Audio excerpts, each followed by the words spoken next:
Сегодняшнее мероприятие, тема ее образование, просвещение, она, на наш взгляд, очень важна. Основная наша задача — объяснить, донести более подробно поручение президента Республики Абхазия Бадра Зурабовича Бунба правительству Республики Абхазия. Мы хотим объяснить нашему обществу, насколько это важно, насколько это принесет свой мультипликативный эффект для нашего населения и какие окончательные цели по окончании этого поручения наше гражданское общество будет ощущать. Сегодня мы будем говорить о наших предложениях, которые мы видим с точки зрения методологии системы образования. Также будем поднимать вопросы касаемо закона об образовании. Сегодня мы будем слушать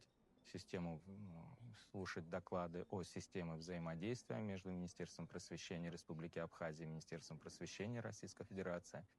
Такие вот вопросы сегодня будем поднимать и попробуем их широко осветить для нашего общества. Только начальный этап исполнения поручения президента. Эффект мы будем ожидать не сразу. Это будет носить такой мультипликативный эффект, как я и сказал.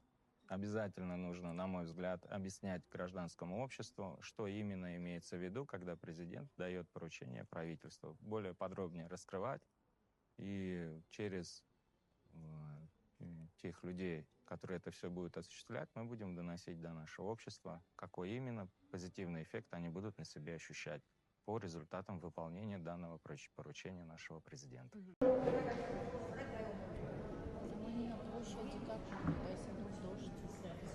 Исходя из повестки, которая была представлена Министерству просвещения, с вашего позволения я прокомментирую важные моменты, важные направления системы образования в части поручений главы государства Бадры Зурабовича.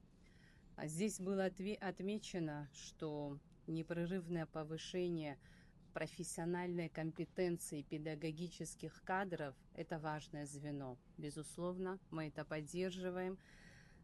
Система образования – это самое главное, самое важное направление в строительстве государства. В системе образования главная фигура – это ученик, а ключевая – это учитель. Все тезисы выше обозначенные абсолютно верные. Учитель – это тот специалист, который занимается повышением квалификации, занимается учебой на протяжении всей своей профессиональной деятельности. Потому что учитель – это тот человек, который непрерывно работает с постоянно меняющимся организмом. Не бывает такого, чтобы мы работали с одним и тем же поколением. Каждое поколение ставит свои задачи, с которыми мы должны справляться. А чтобы с ними справляться, учителя должны учиться. Учиться так, чтобы дорасти до уровня ученика. Поэтому в системе образования признано, главная фигура – это ученик.